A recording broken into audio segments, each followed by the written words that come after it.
ओ बाबा मैंने और ज्वाइन करें सर।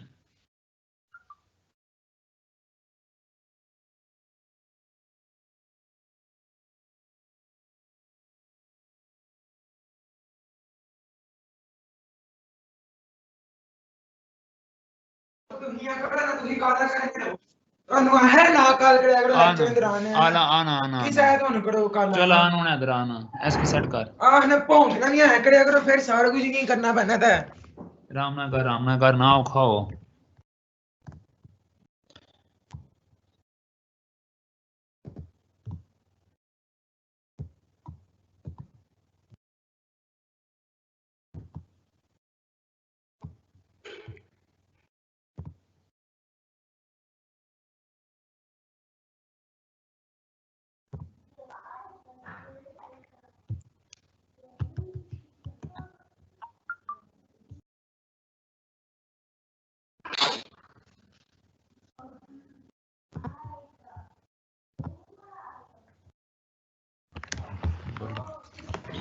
बिस्मिल्लाहिर्रहमानिर्रहीम। Dear students,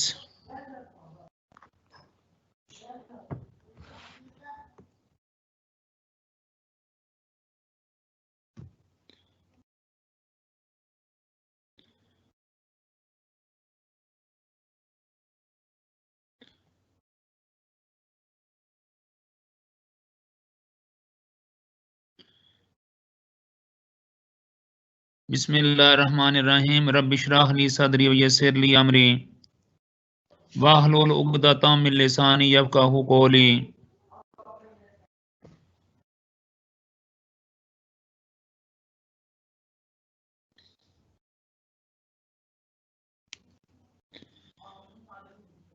dear students of M education,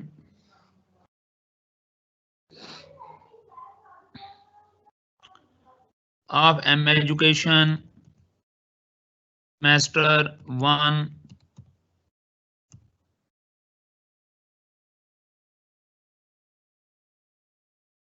ये सलाह थोड़ा सा ज़रा ये सिग्नल प्रॉब्लम है। मुझे को भी उम्मीद है कि आप बच्चे सब ठीक होंगे। तो बच्चों अभी जो मैं आपके सामने अपना लेक्चर पेश करने जा रहा हूं, ये बच्चों हमारी एजुकेशन इन पाकिस्तान है। और एजुकेशन पाकिस्तान में बच्चों आज हम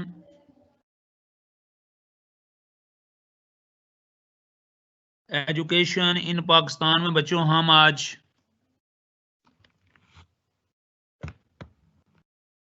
एजुकेशनल पॉलिसी जो हम पढ़ रहे थे कि पाकिस्तान में जो एजुकेशन है वो कैसे आगे आई।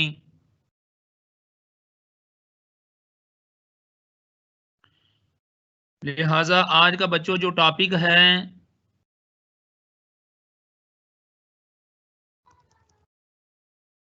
लेक्चर नंबर 7 है, इसका जो टॉपिक है बच्चों वो है कमीशन ऑन नेशनल एजुकेशन। आप नोट करते जाएं अपने पास।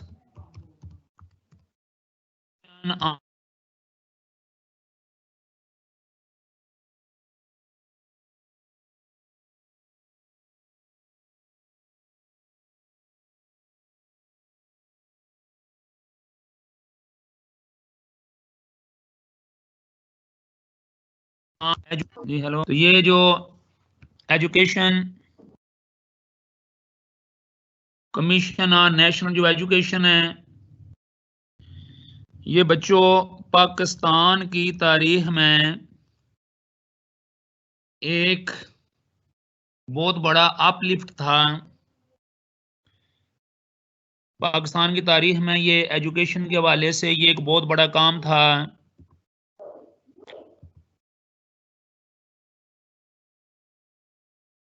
क्योंकि मैंने कल जैसे आप लोगों को बताया कि पाकिस्तान के अंदर जो एजुकेशन है इस पे काम तो बहुत हुआ है, बड़ी बड़ी पॉलिसियां बनाई गई हैं, लेकिन अमली तौर पे कुछ भी नहीं है। और जैसा मैंने अपने कल के 2 लेक्चर्स में आपको बताया था कि पॉलिसीज भी बड़ी अच्छी होती हैं, उसकी ड्राफ्टिंग भी बड़ी अच्छी होती है, उसके जो माइनूट्स होते हैं, माइनूट्स का मतलब है जो उसके अंदर चीज़ें लिखी जाती हैं वो भी बड़ी अच्छी होती हैं, लेकिन बदकिस्मती से अनफॉर्चुनेटली उन पर कोई अमल दरामद नहीं होता। किसी किस्म का अमल दरामद जो है वो बच्चों नहीं होता। और यही वजह है कि आज दिन तक जो भी एजुकेशन पॉलिसी बनी वो अपने मकाम और मर्तबे के लिहाज से थी तो बहुत बड़ी ज़बरदस्त, लेकिन अमली एतबार से वो कुछ भी नहीं थी। अमली एतबार से वो ज़ीरो थी। अब मुझे उम्मीद है कि मेरी बात आप समझ रहे होंगे कि अमली तौर पर बच्चों वो बिल्कुल ज़ीरो थी। तो आज जो हमारा टॉपिक है, जो हमारा लेक्चर है, लेक्चर नंबर 7, इसमें हमने कमीशन ऑन नेशनल एजुकेशन 1959 के बारे में पढ़ना है कि ये कमीशन यानी कि कब जारी हुआ। तो बच्चों ये जो कमीशन है ये जारी हुआ या एस्टेब्लिश्ड, आप साथ साथ लिखते भी जाया करें या नोट करते जाया करें। ये बच्चों एस्टेब्लिश्ड हुआ था 30 दिसंबर 1958 को। 1950 यानी 30 दिसंबर 1958 को एक सदारती हुक्म जारी हुआ। और जो मिसाल के तौर पर इसके ऊपर जो काम हुआ वो मिसाल के तौर पर अमल जो हुआ इसके ऊपर, जो इसके ऊपर एक्शन हुआ जिसको हम अमल कहते हैं, वो बच्चों एक्शन इसके ऊपर 1959 ईस्वी को हुआ। 1900 यानी कि 59 को, यानी कि कायम कब किया गया, ये 30 दिसंबर 1958 को, लेकिन एक्शन कब से शुरू हुआ, इसको 1959 को इसके ऊपर एक्शन हुआ। अब इसके जो सबसे बच्चों इंपॉर्टेंट बात होती है कि जिस वक्त कोई भी कमीशन वगैरह बनता है ना, जिस तरह एक स्कूल होता है वहाँ के एक प्रिंसिपल होता है, फिर एक वाइस प्रिंसिपल होता है और टीचर्स होते हैं, इसी तरह जिस वक्त कोई भी कमीशन बनता है तो सबसे पहले उसके उसमें यानी कि आमतौर पर उसके जो सबसे इम्पोर्टेंट हैसियत होती है ना वो उस वक्त के वजीर की होती है जिसके हुक्म पे ही ऐसा हो रहा होता है। फिर वजीर तालीम की होती है जो कि ये सजेशंस वगैरह लेते हैं। फिर उसके बाद वो जो वजीर तालीम है वो मिसाल के तौर पर क्या करता है कि एक चेयरमैन की सरकर्दगी में, चेयरमैन वगैरह उनकी वो एक कमेटी बनाता है, वो एक कमीशन बनाता है। उस कमीशन का जो चेयरमैन होता है वो सबसे ज्यादा बाइख्तियार आदमी होता है। तो ये जो बनाया गया था ना 1959 का, यानी कि जो कौमी तालीमी कमीशन बनाया गया था बच्चों, इसके जो टोटल मेंबर थे ना बच्चों, जो मेंबर्स थे बच्चों, जो मेंबर्स थे उनकी जो तादाद है वो बच्चों 11 थी। यानी 11 जो अरकान हैं वो इसके रुकन थे। उनमें एक चेयरमैन साहब थे और उन चेयरमैन साहब का जो नाम है या under the chairmanship of chairmanship of किसका, वो कौन था चेयरमैन, उनका नाम था एस.एम. शरीफ। यानी कि इस कमीशन का जो सरबराह था ये एस.एम. शरीफ था। हम उनको बोलेंगे शॉर्ट में एस.एम. शरीफ। उनका नाम था बच्चों एस.एम. शरीफ था जो चेयरमैन थे। तो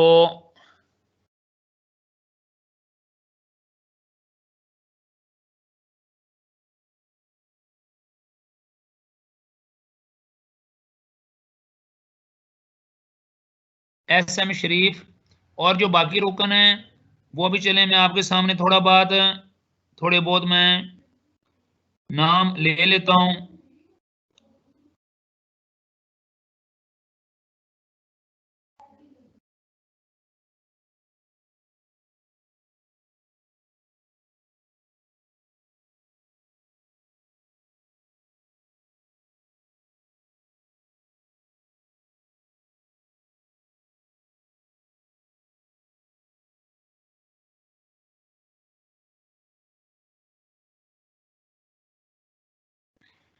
तो बच्चों उसमें जो वो बाकी 11 लोग थे उनका मैं नाम सिर्फ आपको पढ़ के सुना देता हूं।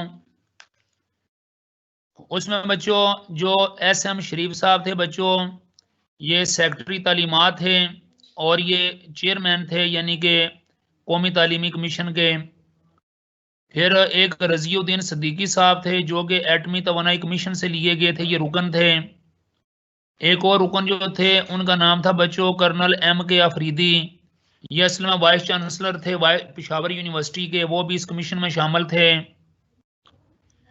फिर उसके बाद प्रोफेसर BA हाशमी, ये वाइस चांसलर थे कराची यूनिवर्सिटी के, ये भी इसमें शामिल थे। फिर मुमताजुद्दीन अहमद, ये वाइस चांसलर थे और ये भी रुकन थे। फिर छठे नंबर पे बच्चों AFM अब्दुल हक, जो कि बच्चों तालीमी बोर्ड ढाका के सदर थे, वो भी इसके रुकन थे। फिर बच्चों इस तालीमी कमीशन के प्रोफेसर अतवार हसैन, जो कि ढाका यूनिवर्सिटी के थे, वो भी इसमें शामिल थे। फिर आगे डॉक्टर A रशीद, जो प्रिंसिपल इंजीनियरिंग कॉलेज ढाका के थे, वो भी इसमें शामिल थे एज ए रुकन।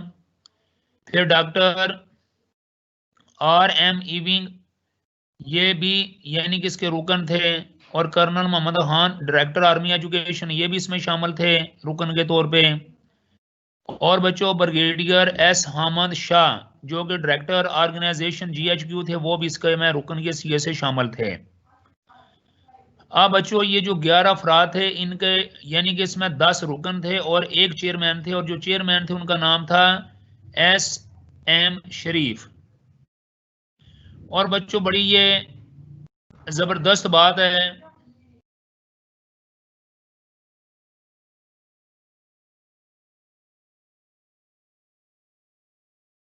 अच्छा बड़ी अजीब बात है बच्चों इस हवाले से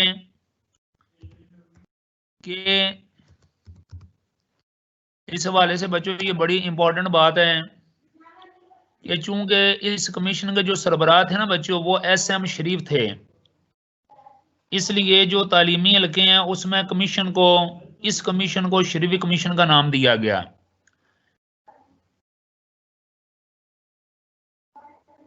अगर आपसे ये कोई पूछे कि ये जो कमीशन ऑन नेशनल एजुकेशन था, हाँ, क्या है पता नहीं कोई लड़का सी वो आप जेटा कहना है भाई कोई आंटी खड़ी है कौन पापा। अच्छा ये मैं आपको अभी ना एक थोड़ा सा ना ये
तो बच्चों ये जो था कमीशन,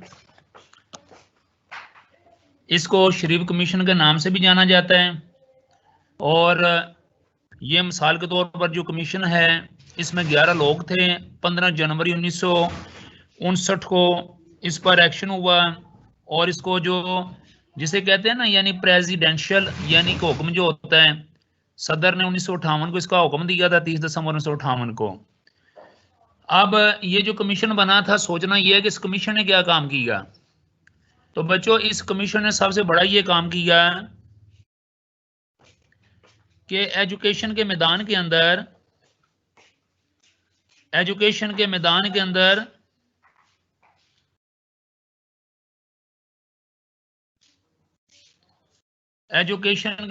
अंदर बच्चों इन्होंने बड़ी तब्दीलियां की। और एजुकेशन के मैदान की जब बच्चों बात करते हैं ना, तो उसके अंदर प्राइमरी तालीम भी आ जाती है, आपको पता है। उसके अंदर तालीम मतलब ये है कि सानवी तालीम आ जाती है, जिसको सेकेंडरी एजुकेशन कहते हैं। फिर बच्चों उसके अंदर टेक्निकल एजुकेशन आ जाती है। उसके अंदर बहुत सारी और भी एजुकेशन जो है ना ये आ जाती हैं। मुझसे किसी बच्चे ने ये सवाल पूछा है कि सर ये जो आप लोग स्लाइड्स हमें देते हैं, क्या यही हमने याद करना है या इसके अलावा भी? तो ये बात मेरी जरा गौर से सुन ले सारे बच्चे, तवज्जो से सुन ले, क्योंकि it is your first experience. क्योंकि ये बच्चों आप लोगों का पहला तजर्बा है। ये बात जरा तवज्जो से सुनने वाली है कि ये चूंकि आप लोगों का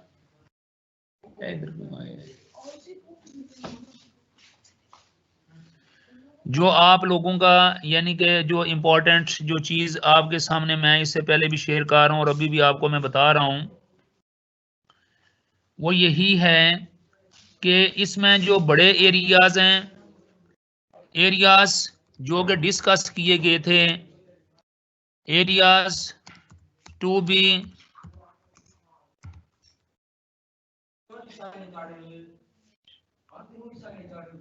जो एरियाज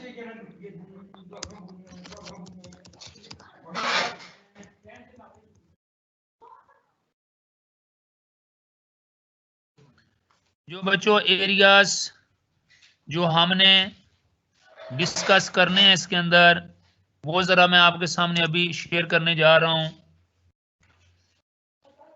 उन एरियाज में जो सबसे इंपॉर्टेंट चीज है वो ये है कि प्राइमरी एजुकेशन,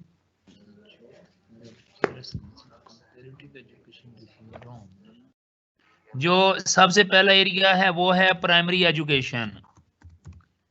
यानी जो प्राइमरी एजुकेशन जो कि इनिशियल एजुकेशन होती है 1 से लेके 5वीं क्लास तक होती है।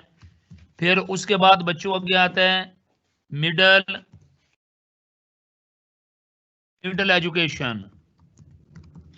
मिडिल एजुकेशन के बाद फिर उसके बाद आता है सेकेंडरी एजुकेशन।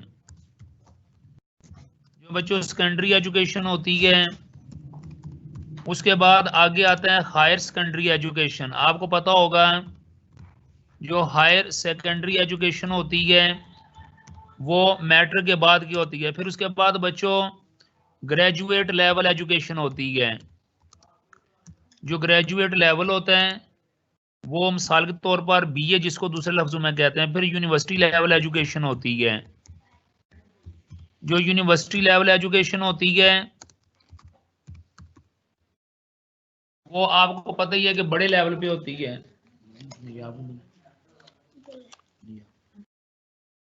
यूनिवर्सिटी लेवल पे। और ये तो आपको पता है कि जो प्राइमरी लेवल की एजुकेशन होती है ये 1 से 5 तक क्लासें होती हैं।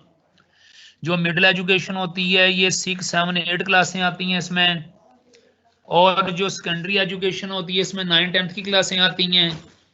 और जो हायर सेकेंडरी होती है इसमें फर्स्ट ईयर और सेकंड ईयर आता है। और जो थर्ड यानी कि ग्रेजुएट लेवल की एजुकेशन होती है ये बच्चों आपको पता है कि इसके अंदर बीए या बीएससी या बीकॉम आता है। और हायर एजुकेशन में एफए, एफएससी और आईकॉम और आईसीएस आता है। और यूनिवर्सिटी लेवल एजुकेशन में तो बेशुमार जो एमए, एमएससी, एमकॉम और भी इसके अलावा बहुत सारे यानी कि इसके अंदर आ जाते हैं। तो इसने कमीशन ने जो ज्यादातर काम किया वो इन एरियाज के ऊपर काम किया। उन्होंने जो ज्यादा काम किया वो इन एरियाज के ऊपर काम किया और ये लोगों को बताया कि मिसाल के तौर पर मसलन अभी मैं आपको बताऊंगा कि प्राइमरी एजुकेशन में उन्होंने क्या किया। प्राइमरी एजुकेशन में कमीशन ने प्राइमरी जो तालीम थी उसके मंदरजा झैल यानी जो भी मैं आपके सामने शेयर कर रहा हूँ ये मकासद बयान किए हैं। नंबर बच्चों एक उन्होंने ये बयान किया कि मुल्क के तमाम बच्चों की अखलाकी जिस्मानी और ज़हनी नशोनुमा होनी चाहिए।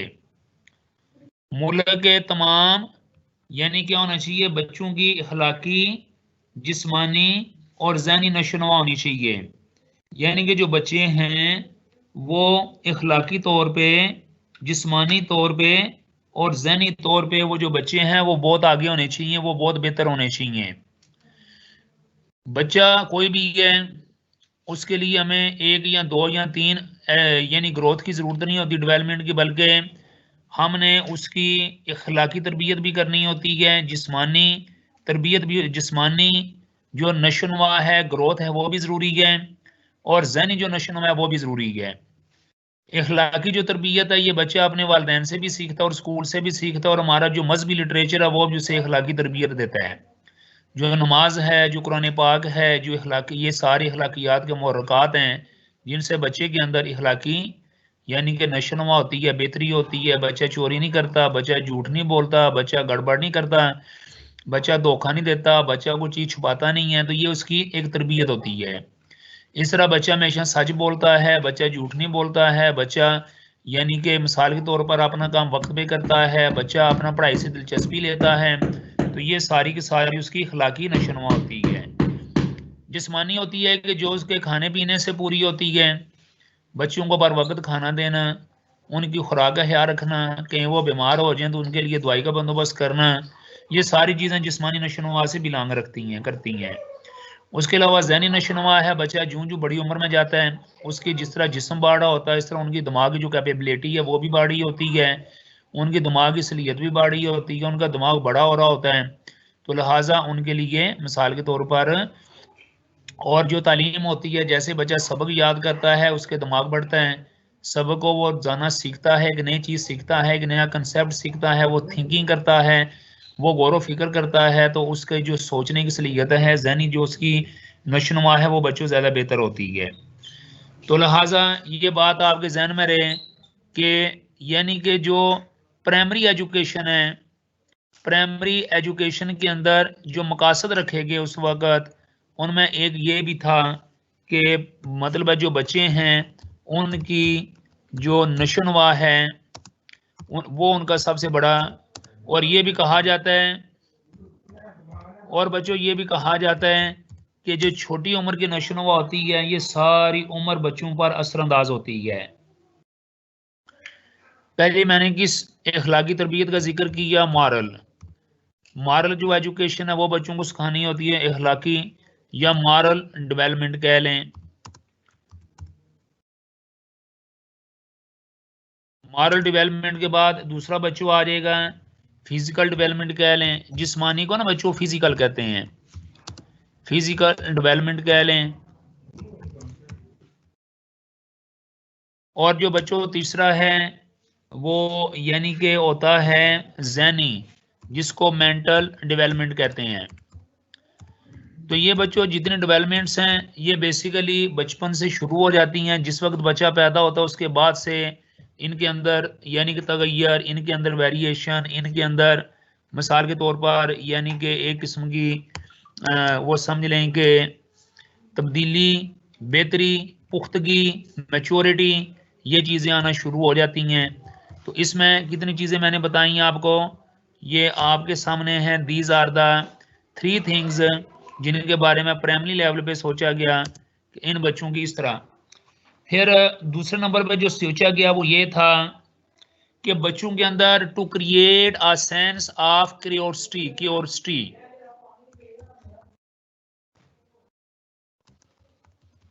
To create a sense of curiosity.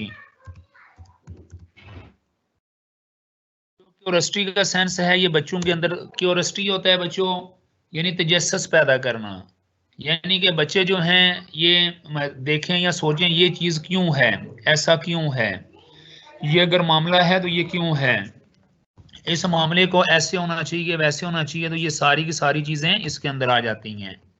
ये बात आपके जहन में होनी चाहिए कि जो सेंस ऑफ जो क्यूरियोसिटी है वो मिसाल के तौर पर that is very important to create a sense of curiosity. उसके बाद आगे है जो तीसरी चीज़ है वो ये है कि to create a sense of create a sense of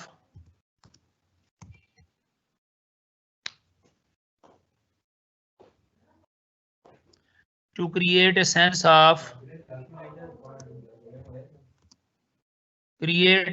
of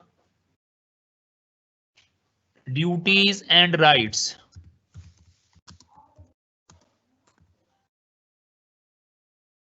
यानी जो ड्यूटीज हैं उनका एहसास पैदा करना और जो राइट्स हैं यानी कि हकूक़ व फ़राइज़, बच्चों को पता चले कि हम दुनिया में ऐसे नहीं आए, हमारे कुछ दुनिया में हकूक़ हैं, कुछ फ़राइज़ हैं जिनको हमने सारे अंजाम देना है। हमें अल्लाह ताला ने बेमकसद पैदा नहीं किया, हमें अल्लाह ने कुछ ज़िम्मेदारियों के साथ पैदा की है। तो वो जो सेंस है वो इस लेवल पे बच्चों को छोटी उम्र में पैदा करना ये बच्चों बहुत ज़रूरी है। फिर उसके अलावा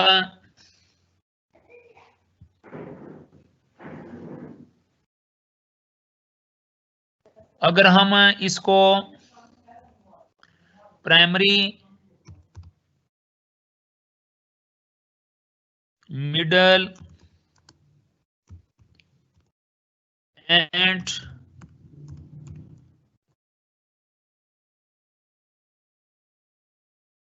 है, हम ये सारे कंबाइन इन सब के अगर हम ये कंबाइन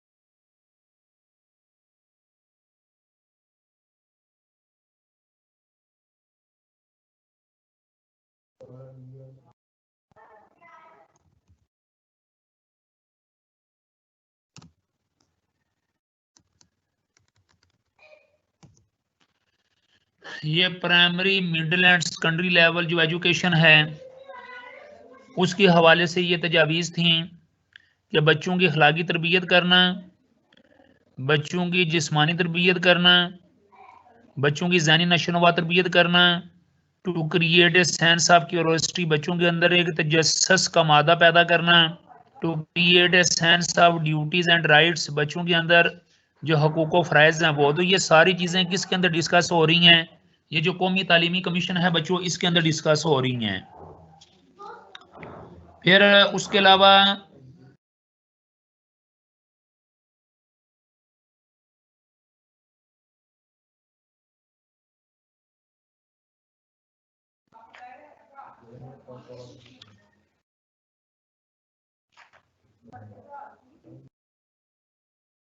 इस कमीशन ने बच्चों ये सिफारिश पेश की, वो सिफारिश ये थी कि जो निसाब तालीम है वो बच्चों का ऐसा होना चाहिए, यानी कि ये तो इन्होंने समझ लें कि ये अहदाफ रखे ना, टारगेट्स रखे ना एजुकेशन के। अब इन अहदाफ को हासिल करने के लिए जो इम्पोर्टेंट चीज़ें रखेंगी बच्चों उनके हवाले से भी हम बात करेंगे कि वो कौन सी चीज़ें थीं, वो कौन सी चीज़ें थीं जो कि इन अहदाफ को पूरा करती थी या इन अहदाफ के लिए बहुत ज़रूरी थी। तो उनमें बच्चों सबसे पहले जो इम्पोर्टेंट चीज़ है वो रखा गया निसाब,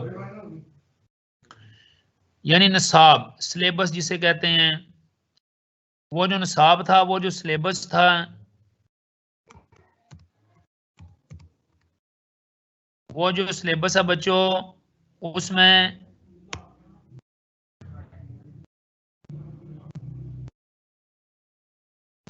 सिलेबस में बच्चों पहली जो चीज़ रखी गई कि जो सिलेबस बच्चों का कैसे होना चाहिए, उसमें ये था, ये 1960 की बात है, यानी कि उसमें कॉमन साइंस थी, या जिसे कहते हैं आमतौर पे जर्नल साइंस भी इसको हम कहते हैं, जर्नल साइंस, ये सबसे पहला उसमें फैक्टर था। और जो दूसरे नंबर था बच्चों जर्नल साइंस के अलावा, ये था सोशल साइंस था। सोशल साइंस से मुराद वो समाजियात उलूम थे जो कि हमारे एक माशरे के लिए बच्चों बहुत ज़रूरी होते हैं। और तीसरे फिजिकल एजुकेशन था, फिजिकल जो एजुकेशन है एक तो वो इसके अंदर शामिल थी। और चौथे नंबर पे यानी कि जो सबसे इम्पोर्टेंट है वो था फिजिकल एजुकेशन, यानी कि फिजिकल एजुकेशन का मतलब है कि इंसान को पता होना चाहिए कि उसने अपनी जान की हिफाजत कैसे करनी है, सेहत की हिफाजत कैसे करनी है, क्योंकि अगर सेहत नहीं है तो उसकी तालीम भी उसके लिए फ़ायदा मंद नहीं है, सेहत नहीं है तो उसका कोई काम भी वो मिसाल के तौर पर माशरे के एक मुफीद रुकन नहीं बन सकता। लिहाजा ज़रूरी है कि जो फिज़िकल एजुकेशन है ये भी मुनासिब अंदाज में हो। फिर उसके बाद सबसे पहले मैंने आपको बताया कि आम साइंस, सोशल साइंस, जिस्मानी तालीम, और उसके बाद था बच्चों रिलीजियस एजुकेशन। मज़हब की तालीम के बगैर इंसान कुछ भी नहीं है। मज़हब की तालीम के बगैर इंसान की शक्ल में जानवर है, जानवर।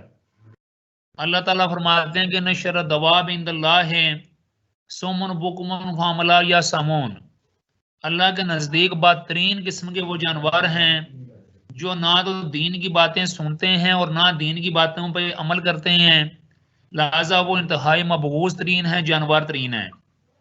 आज के हमारे दौर में आपको पता है बच्चों के जैसा हर जो इंसान है वो अच्छा लिबास, अच्छा खाना, अच्छा मकान, अच्छी गाड़ी के चक्कर में है, लेकिन कोई भी इंसान अपनी अच्छी तरबियत, अच्छी अखलाकियात आपने यानी कि इस्लामी रस्म रवाज या इस्लामी तालीम, अखलाकी तालीम, अच्छा बोलना, अच्छी बातचीत करना, सच बोलना, गाली गलूज से परहेज करना, और दूसरा नंबर ये है कि बेईमानी ना करना, बड़ों का एहतराम करना, बड़ों की इज्जत करना, छोटों का ख्याल रखना, ये सारी जो सारी चीज़ें बच्चों they are belong to religious education.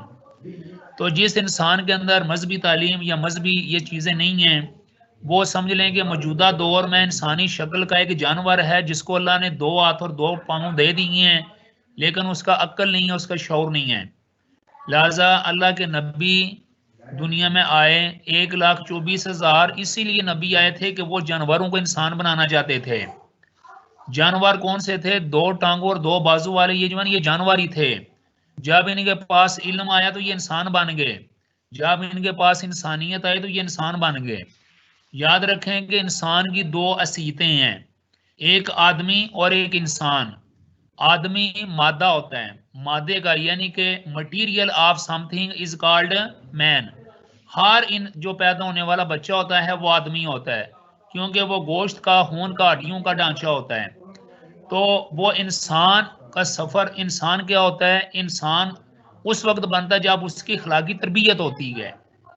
इंसान उस वक्त बनता है जब उसकी अखलाकी तरबियत होती है, उसके अंदर अखलाकियात आती है, उसके अंदर यानी कि नेकी और खूबी आती है, फिर वो इंसान बनता है। वरना आदमी आदमी रहता है और आदमी की हैसियत एक जानवर की है और इंसान की हैसियत एक फरिश्ते से भी बढ़ के है, यानी आदमी की हैसियत बेहतरीन जानवर की है।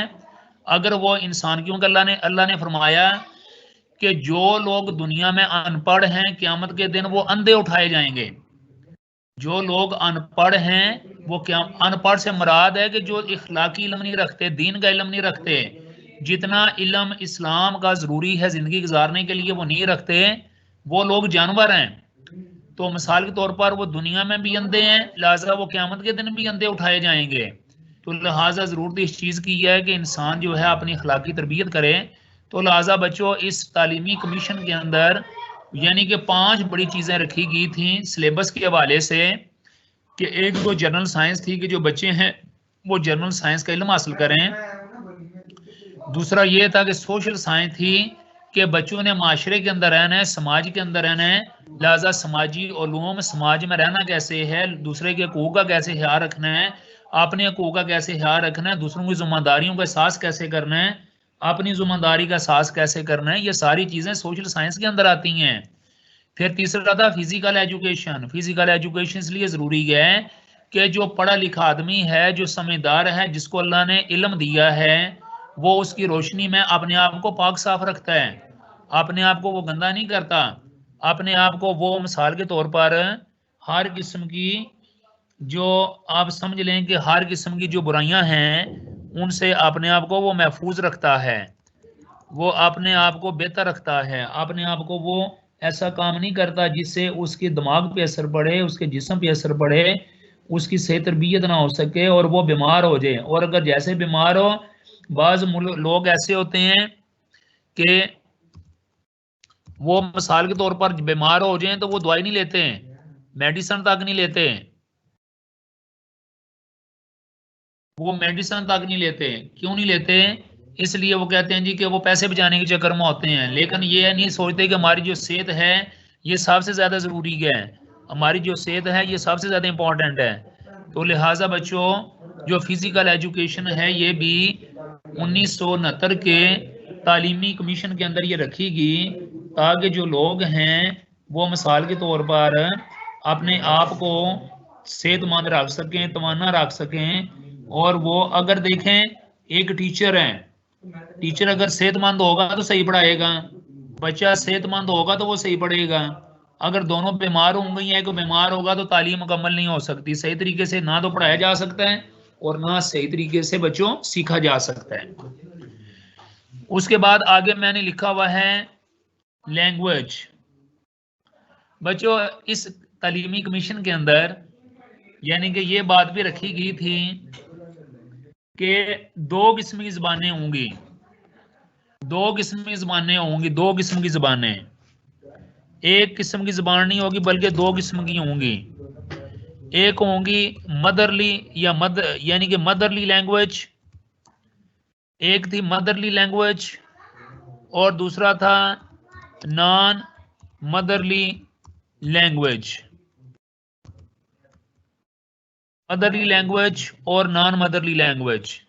जो मदरली लैंग्वेज थी उसमें उर्दू, उर्दू, बंगाली, सिंधी और पंजाबी को रखा, में से कोई एक जो मादरी ज़बान है, उन्हें बोला कि इनमें से एक जो होगी ना ये हमारी मादरी ज़बान होगी, या उर्दू ज़बान होगी या बंगाली होगी या सिंधी होगी या पंजाबी। ये सिफारिश पेश की थी कि एक होगी। और जो गैर मादरी ज़बान है उसमें उर्दू को रखा गया, गैर मुल्की ज़बान अंग्रेज़ी को रखा गया और इस तरह बाकी जो चीज़ें उनको रखा गया। उसके अलावा बच्चों, इस कमीशन के अंदर एक जो मजहबी तालीम है उसको भी मद्देनज़र रखा गया, रिलीजियस एजुकेशन, जो मजहबी तालीम है। तो इस तरह बच्चों, मजहब के बगैर इंसान अंधा है, और जब तक मजहबी जो तालीम नहीं होगी, मजहबी जो तालीम नहीं होगी उस वक्त तक अखलाकी तरबियत नहीं हो सकती। अखलाकी तरबियत मजहबी तरबियत का या मजहबी तालीम की मरहून मिन्नत है। मजहबी जो तालीम है ये इसलिए ज़रूरी है कि ये बच्चों को आदमी से इंसान बनाती है। फिर सुने, मजहबी तालीम इसलिए ज़रूरी है कि ये आदमी जो कि गोश्त पोश्त का होता है, मैटर का होता है, मादा का मजमुआ होता है, उस मादे के मजमुआ जो होता है, एक आदमी उसको एक इंसान यानी कि एक रूहानियत की तरफ लेके उसको इंसान बनाता है। लिहाजा आदमी से इंसान का जो सफ़र है बच्चों, वो तालीम के ज़रिए मुमकिन होता है। और वो कौन सी तालीम? मजहबी तालीम। आदमी से इंसान का सफ़र मजहबी तालीम के ज़रिए मुमकिन है। तो लिहाजा ये बच्चों बात आपके जहन में होनी चाहिए कि जो रिलीजियस एजुकेशन है, this is very very important for all. उसके बाद मजहबी तालीम के बाद आगे बात आ जाएगी, यानी कि ये तो असल में ये जो तीन बड़े एरियाज थे उनको मैंने मिसाल के तौर पर डिस्कस की है अभी आपके सामने।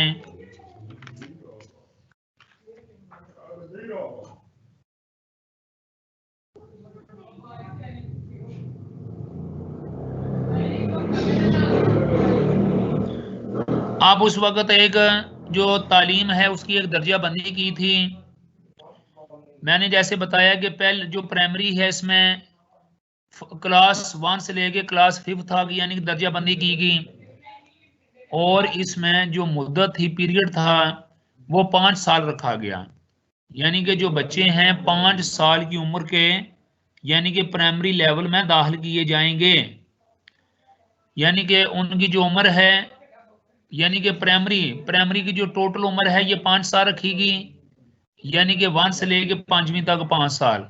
जबकि जो उम्र दाखिले की वो 5 से 10 साल है, यानी 5 से 10 साल तक का बच्चा जो है ये प्राइमरी क्लास में रह सकता है। फिर उसके बाद जो मिडिल है उसकी प्राइमरी से आगे 3 साल, यानी कि टोटल 8 साल रखीगी। प्राइमरी के बाद 3 साल की, और अगर टोटल मिलाएं तो 8 साल की रखीगी। और मिडिल क्लास में बच्चा 10 से 13 साल का रह सकता था।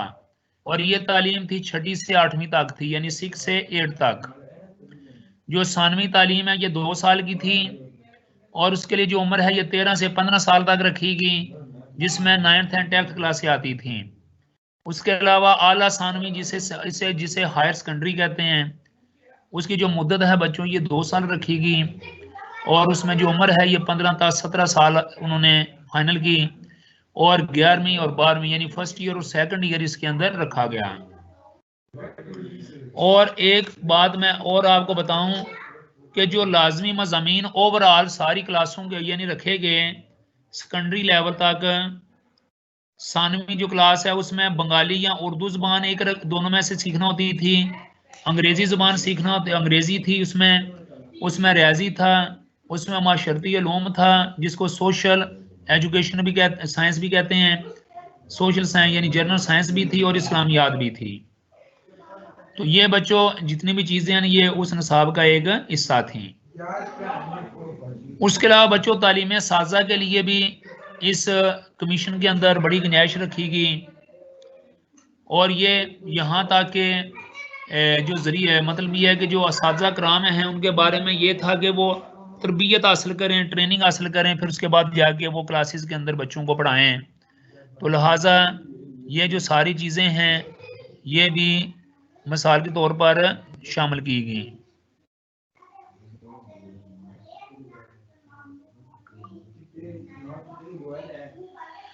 ठीक है बच्चों, अभी आज हम इतना ही लेक्चर अपना रखते हैं।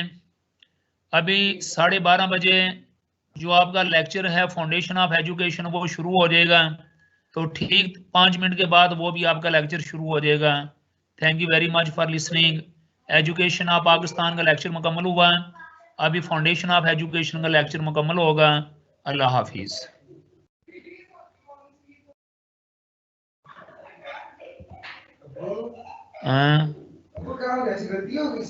ओ बेगैरत कुत्ते, जेड़ा तू लेक्चर भेजना